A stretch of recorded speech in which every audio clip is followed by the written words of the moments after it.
Hello and welcome to the D and A of Home Interiors, the podcast which is all about empowering you to make confident interior and furnishing decisions for your home. I'm Audrey, founder of Audrey Whelan Interior Design. And I'm Deirdre, founder of youfurnish.com, such 100 plus furniture retailers on one website. The DNA of Home Interiors is proudly sponsored by checkatrade.com. If you need help with your next home improvement project, you can search from over 39,000 recommended, vetted and monitored trades on checkatrade.com. So today I'd like to welcome our guest John O'Leary to the podcast. John is the design director of Swyft Home. Swyft is a sofa-in-the-box company which solves so many of the traditional problems faced when trying to buy a sofa. A Swyft sofa can be delivered next day and fits through any doorway or up any staircase. So how is this actually possible? We're going to find out all from John today. Welcome to the podcast, John. Thank you, Audrey. Great to talk to you. So, John, tell us all about Swyft and what makes it possible to receive a sofa so quickly. Yeah, so Swyft as a business, we were founded in December 2019. So we're still quite a young company. We're about a year and a half old now. We set up with the intention of solving some of the problems that we saw in other businesses that we had and worked with in the furniture industry. And you mentioned a couple of those, like long lead times. So traditionally, it's not uncommon to, wait 6, 8, 10, maybe even 12 weeks for a sofa from time of purchase. And we really wanted to challenge that idea and see, basically try to understand why that is and see, could we do better than that? And also, if doing better than that is actually something that people want. We didn't really know that at the outset. That was kind of one of our leading questions, let's say. And it was a bit of an experiment, I would say, in the beginning. The other issue that we came across quite frequently when we were delivering sofas was access, particularly in city living, cities like London, where there's not a huge amount of space. Actually getting the product into the property often could be a challenge, and in some cases actually not possible. I've been in situations where, maybe high-end situations where you kind of actually can afford to get a crane and you're lifting the sofa in on the second or third floor, and that's an extreme example. But we definitely saw that as a potential barrier, let's say, to customers. So again, we're kind of looking at that problem. How do you break it down, and how can we guarantee that it will fit? So we kind of maybe had a few fundamental questions or issues or barriers for customers that we jotted down. And then it was a case of kind of systematically looking at each of those problems and seeing how we could improve on that. It's really fascinating, John. And I suppose if I touch on one of the first things that you mentioned, and it was a bit of experimentation around, do consumers actually want a sofa the next day? Can you talk to us a little bit more about that? Is it a certain type of consumer who's maybe a first-time buyer that's recently moved into an empty property, or who's looking for that next day delivery from ordering? So yeah, in terms of the people that are buying our sofas, the demographic is kind of around the age of around 25 to 44 is generally speaking our demographic. People that are purchasing our sofas, I would say high level of kind of city living, people living in flats and apartments, and mainly based around kind of London, the southeast, although geographically well spread out. But I would say focused within the cities would be fair to say. And I just think in those kind of environments, speed and convenience is kind of what what we all look for, rightly or wrongly. You order your shopping and you get it within half an hour. You order, anything, and it, we're just used to that kind of fast delivery service, and it hadn't really been exploited, let's say, in the furniture industry. The furniture industry, in many respects, here in the UK is traditional, and I would say like the long lead times is part of that. It's quite normal to wait 6, 8, 10, 12 weeks for a sofa. And I suppose you just got to ask yourself, why is that? And there's nothing necessarily wrong with that in its own right, but we just really wanted to challenge that notion and really see, could we get that down? As I was saying, like, we didn't really know if there was going to be a big uptake or a demand for that.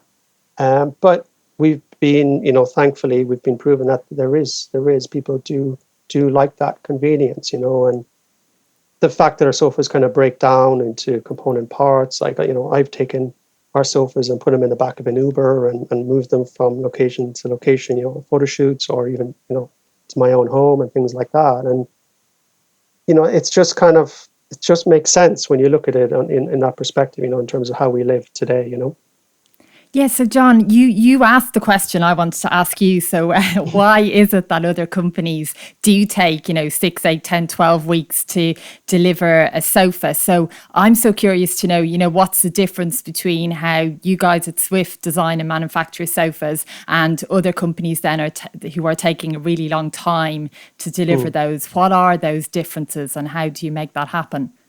Yeah, I mean, great question. I mean, we used to, I used to work for another business, the two owners of Swyft. We had other furniture businesses, and we would have previously done sofas like that. So you order and it's, 8, 10, 12 weeks. And if I can kind of look back and see, well, okay, what's the big difference between how we do and how we used to do it, and let's say how some companies still do it.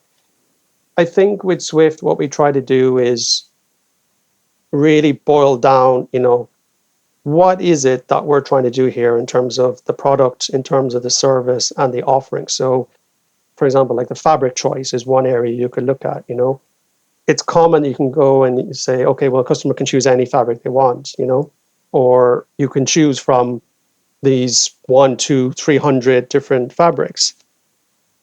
But actually, in the background, like that adds a lot of time to the process. You gotta source that fabric, you gotta buy it in.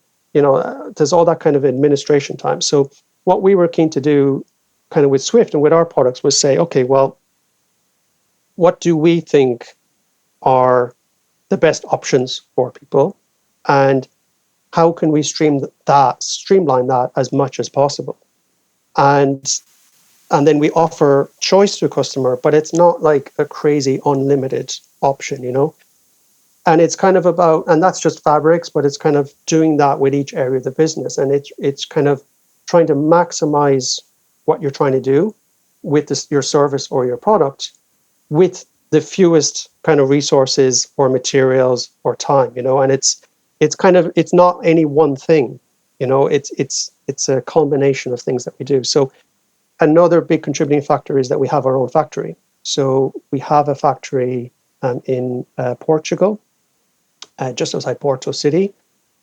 And that just allows us to be more agile. It allows us to react faster to problems. It allows us to, we ship products we truck them out of our factory from Portugal to UK 4 times a week.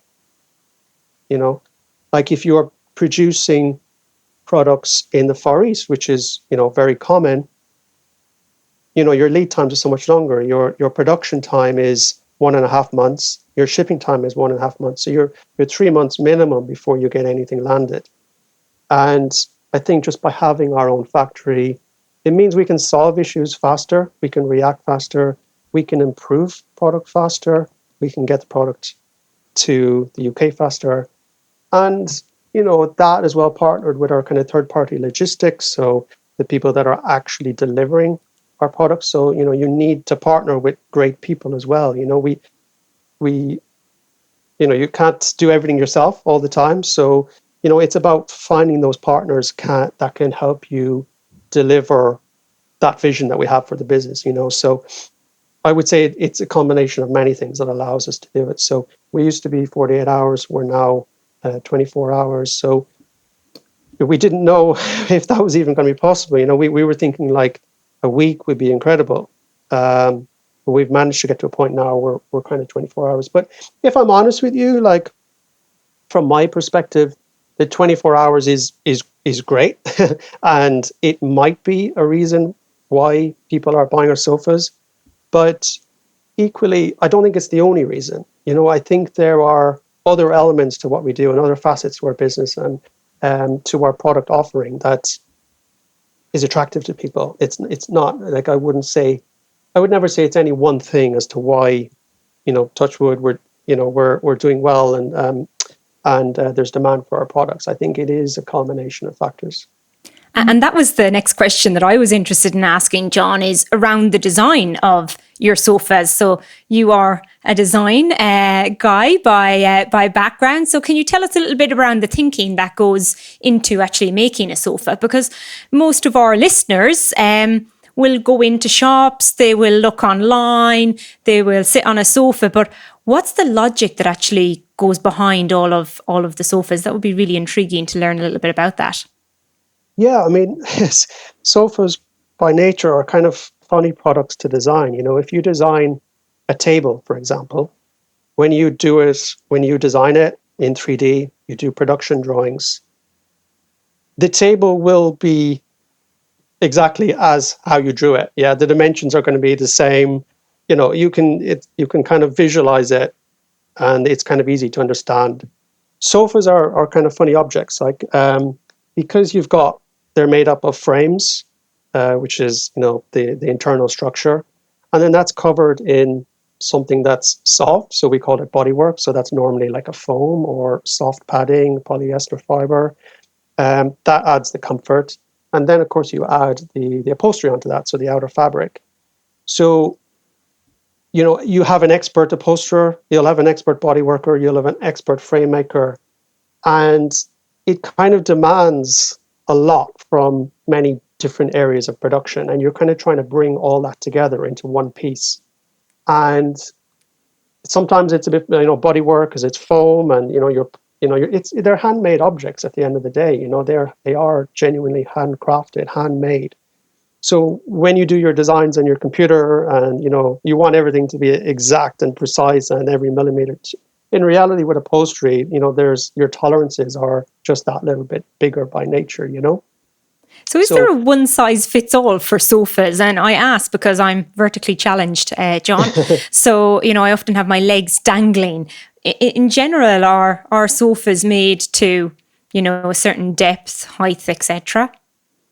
Yeah, I mean, it's a great question. And I think, I've been designing sofas. I guess I've been fortunate enough to be doing it for the last number of years. And I wouldn't say there's one size fits all, is it? To me, it's almost like, an extreme example of like a suit. Yeah, like you could get a suit off the shelf in a store, or you could get a tailor-made suit that's perfect for your requirements. And sofas to a degree can be like that. You can get your bespoke sofas that are tailored to your size proportion, exactly what you want, the space, your environment, all that.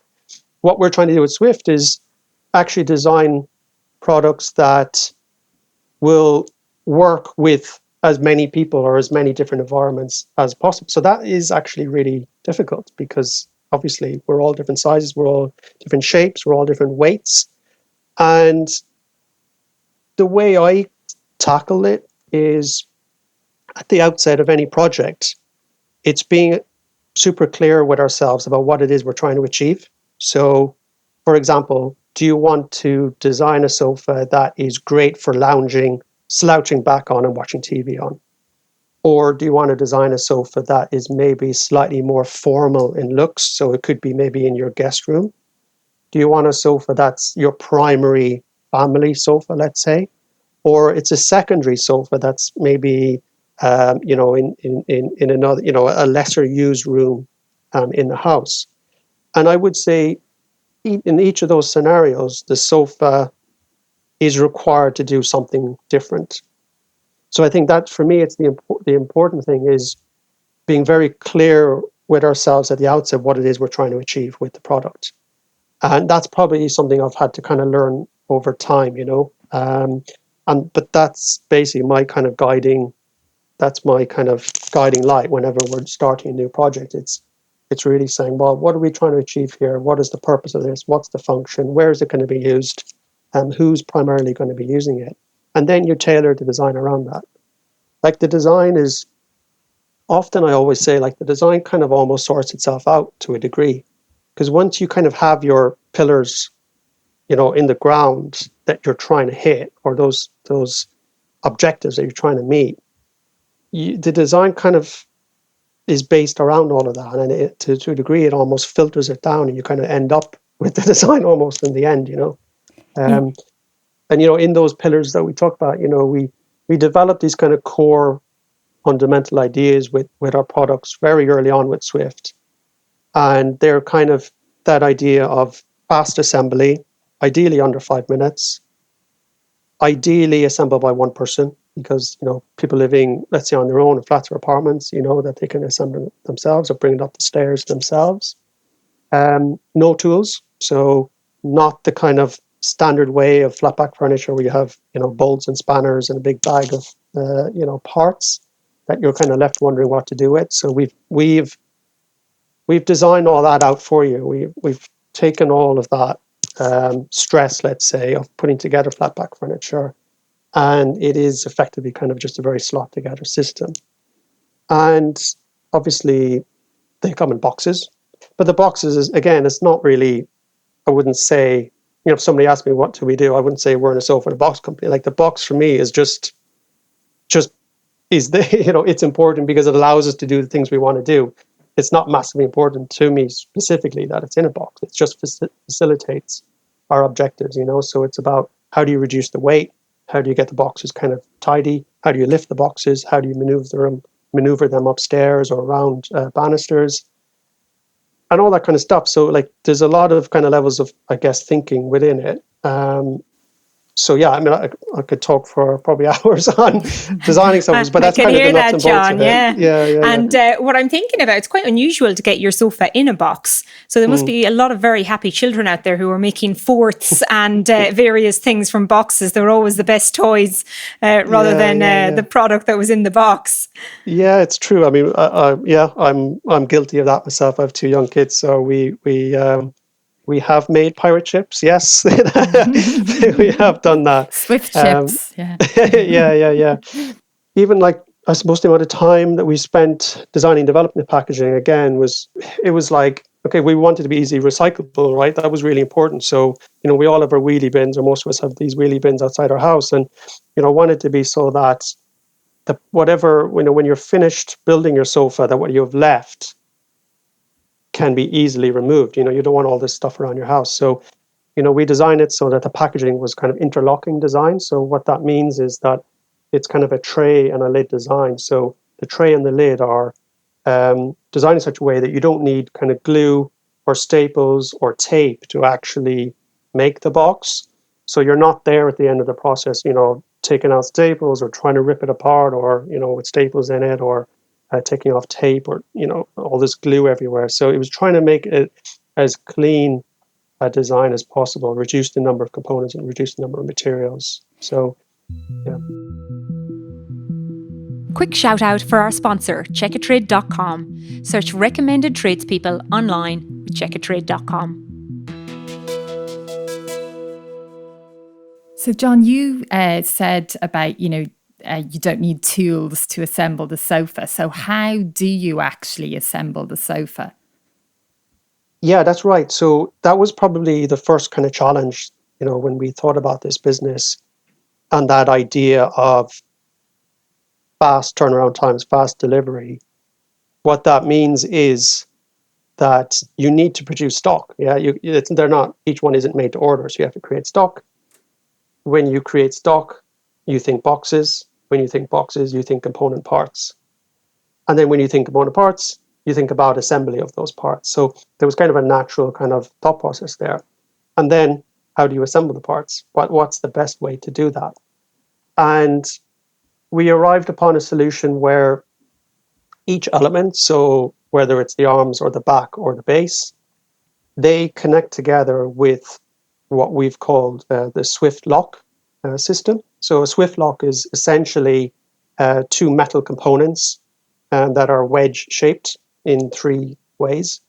And they work effectively by kind of friction and gravity, really. So you place, let's say, the back in, it connects to the base, and then you put the 2 arms on, which connects to the back and the base. And it's two metal components interlocking effectively. The other challenge that we had was, how do you make them easy to disassemble? Because if we're to follow the line of thinking that I was talking about earlier, that, okay, well, we're in a flat, we're now moving flat, and I want to put it in the back of an Uber or back of a van or, whatever, how do we do that? So the Swyft locks themselves had to be easily disengaged as well.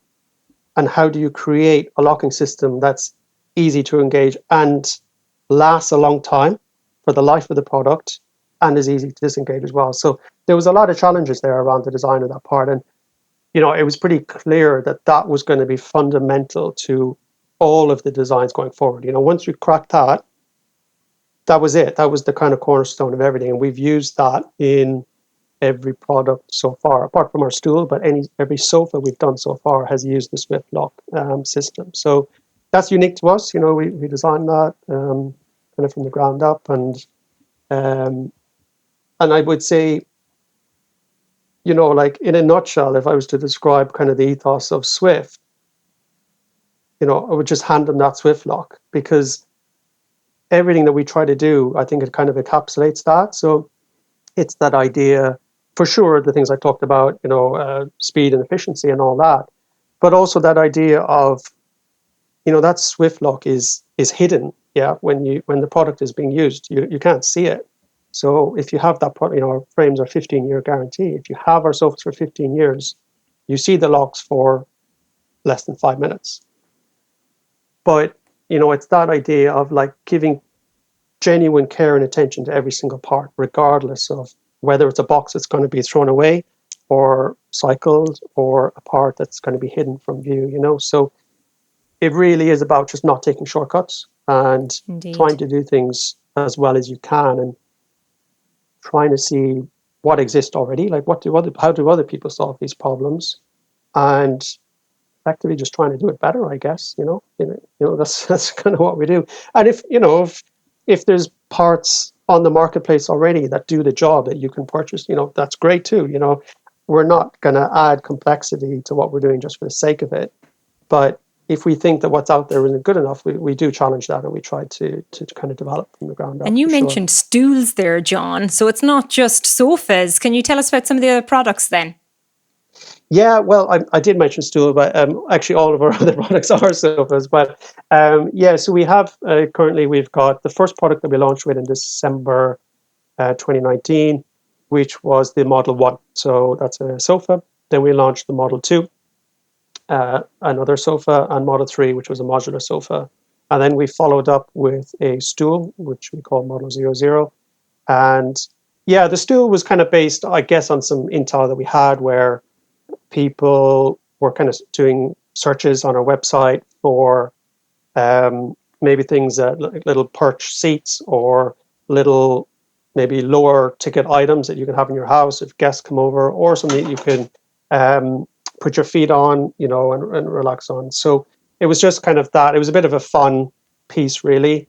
But effectively, what I would say is that kind of every piece we do needs to fit into those kind of core fundamental things that we kind of set out for ourselves, at the start of every project. So again, the packaging became kind of a nice part of that it was packaged up really, really nicely. It had a little handle and, and it was, printed with our branding on it. And yeah, it was kind of a cheap and cheerful kind of product really for us, One of the things I find amazing about Swyft, John, is the fact that there are just those 3 sofas. Well, I know there's a sofa bed as well now, yes. But in terms of just the core sofa range, 3 styles.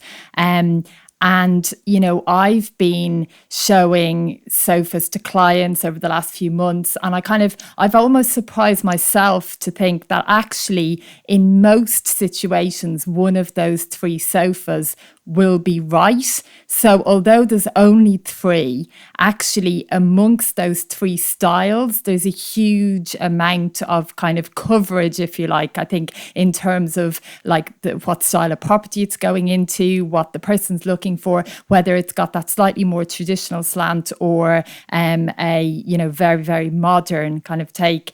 So I was curious to know kind of whether almost those sofas, you know, from a design perspective, you know, as you design them, you know, whether they each kind of represent almost like a personality type in themselves, or kind of whether there's any story behind each of those. Yeah, well, I mean, that's really nice to hear, that it is kind of covering, you know, it's kind of wide reaching. That is great to hear. And that's, you know, that's what we tried to do for sure. And I think it's kind of like the way I look at it now, and the way I kind of try to work with the team from now going forward as well, is that idea of being able to tell a story, you know. So what is it? What story are you trying to tell next? You know, that's kind of what I look at. Because at the moment, we're working on the next 5 years in terms of product development. I'm kind of working on it at the moment with the team.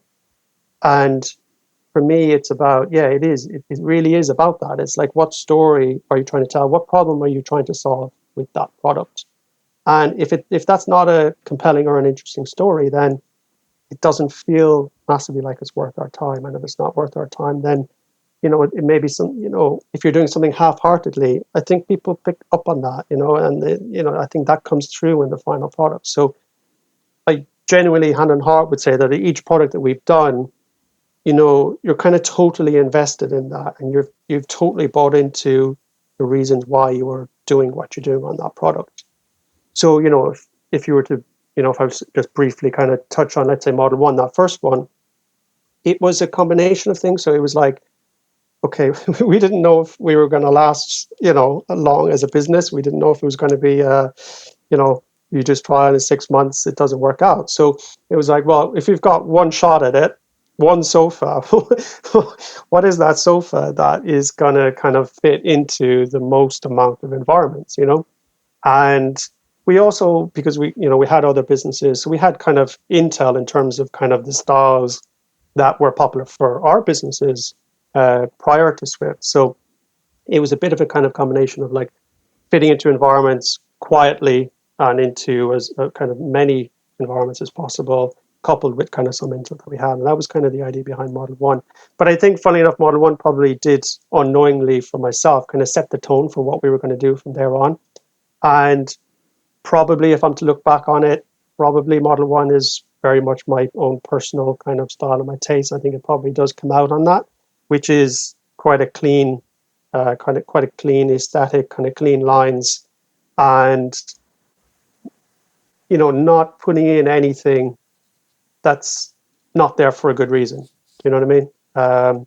Everything there has a purpose. And I think throughout the development process, so, you know, you're probably up to 6 months working on a new product. I think you start with lots of ideas, you do some concepts, and then you refine it, and you do prototype, and you do another prototype. And throughout that prototyping process, for me, it's kind of a whole process of kind of subtraction. You're trying to take away as much as you can while still having the essence of that kind of first idea that you had. And that's quite a, you know, it's a challenging, interesting process. So then we had Model 1. Model 2 was about kind of turning up, you know, the comfort and the detailing a little bit. So you've got kind of pulled detailing to the seat. You actually have kind of feathered back cushions, which gives a totally different feel to kind of foam filled cushions. Adding in kind of show wood, so you know, sprayed wood plinth to the underside of the sofa, and details like the bolsters that kind of give, you know, and they enhance the comfort and the visual look of it. Then Model 3 was totally different. You know, Model 3 was, again, like I was saying before, about that kind of relaxed lounge sofa, that one that you want to sit on when you're watching TV, you know, and that was the whole inspiration behind that. So it was kind of a low loungy kind of vibe going on, and with the kind of the stitch detailing to all the corners, which, because there's a handmade element to that, you know, they're not perfect. And that was the whole point of it, that it's not, you know, there is a bit of irregularity in there, which gives a sense of, I guess, a kind of a relaxed feel to it. So I would say that's probably, roughly speaking, the kind of the thinking behind what we've done so far.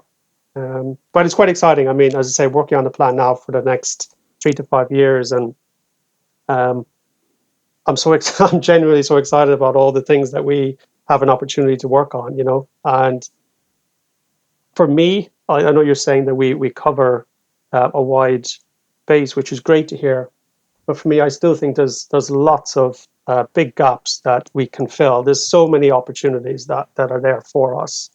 And we're also going to be moving into other product categories, so not just sofas, which is quite interesting. Exciting, yeah. Yeah, we have an upholstery factory, so that's our kind of bread and butter, and that's what we should be experts at. But we'll be launching later this year side tables, coffee tables, stacking, shelving systems. Again, all based on the same principle. It's with those core principles that we always work to. So we've developed our own kind of locking system for case goods furniture. We call it case goods, kind of wooden furniture. So like the Swyft lock, we've kind of designed an equivalent for that for wooden furniture. So again, no tools, no bolts, no spanners, all that kind of stuff. So amazing. It's all very exciting. So I have one last question for you, John. You've talked about, I suppose, the changing consumer dynamic in market, how we like delivery. One other thing that's been changing a lot is that everybody appears to have got a dog. So I'm wondering, can you explain a little bit around your upholstery and fabrics and what we should be considering if we're a consumer? And I suppose the same can apply. It doesn't have to be a dog. It could be a young child or indeed an older child. There's some of those around as well who are a bit messy. What should we be thinking about around our fabric choices? And depending upon where that sofa is as well, that's one thing you touched upon. If it's in the main room, going to get a lot of use versus in a room that doesn't get too much use, where can we be indulgent around fabric versus thinking about practicality? Yeah, no, that's fair. I mean, I've got 2 small kids, and I have a velvet sofa in my front room. And I guess traditional feeling on velvet is that it's probably quite delicate and marks easily. But actually, we've partnered with a fabric supplier that we're just super happy with. It's a great balance between comfort, and I do mean that even in terms of the velvet. Like my kids, they love the velvet. They're always pressing their face up against it because it is genuinely kind of soft and tactile. So it's kind of a balance between comfort and practicality. So that idea of they call it the Martindale Rub Test. So that's like a test they do to see how durable the actual fabric is. So I believe ours is somewhere in the region of like 100,000 cycles that it's tested to, which is kind of above and beyond what you'd normally need to go to for kind of high street furniture. And then it's kind of things like beyond that, I guess, we all have accidents and, spilling food or spilling wine, or as you say, with kids, there's going to be all sorts of dirt and grime. And but yeah, our fabrics, they do have a treatment to them which allows the fabric to be kind of cleaned. Yeah, very easy. I mean, I've seen it myself. We've done literally tests with red wine, and I've witnessed pouring red wine onto our fabrics. And yeah, you just you get a cloth, you kind of damp it down, and then you go over it in kind of circular motion, give it time to dry, and it comes out amazingly. So I think the fabrics, the choices that we made quite early on with the fabrics, I think they've proven to be, they've worked quite well for us, I would say. It's really good. I mean, I love the fact that you incorporate stain resistancy as standard, isn't that right? Whereas, yes. So often buying a sofa, it's like you sort of get used to the price you're going to pay. And then at the last minute, it's like, oh, do you want to add on X, Y, and Z? Usually stain protection. You think, oh gosh, am I going to fork out on this? But, it's such an important consideration. For sure, yeah. No, it is. It's kind of embedded into our fabrics, kind of a standard. And I guess that is one thing we do try to do, is just genuinely try to make things a bit more convenient. So, the idea of swatch boxes. So we give out free swatch boxes. So we make a lot and deliver a lot of those, and Yeah, they're not free for us. You have to create them and make them. They are great though. I definitely recommend the swatch box, even if if you just want to have a look useful. And tempt yourself. Yeah, it is. It's definitely kind of helps you picture, I think, better in your own space. And I think especially when buying a sofa online, like you kind of touched on it earlier, but I mean, you just can't replace the feeling of being able to actually touch the fabric. No matter how accurate you can maybe visually attempt to represent it, you still can't really appreciate the difference between, say, how the velvet is or how a linen is. So I think it's great from that perspective to be able to try it out. And we do like 100-day kind of trial period as well, which I guess is a bit of a nod to all the mattress companies that have sprung up over the last few years. It's like it takes some of the kind of pressure off in a sense. You're asking about purchasing online. Is that kind of how do people feel about that? But I think if you take some of the anxiety around that we will genuinely take it back within 100 days if you're not happy with it. If you don't, it doesn't really matter if it's because you don't like the color or whatever. We will take it back. So I think that is important. To give the customers that bit of reassurance, around what they're buying. Absolutely fascinating, John. Well, thank you very much for all of those insights. We've really enjoyed learning about Swyft, and no doubt that there'll be a few more swatches being ordered as consumers want that ever quick delivery to the home of products.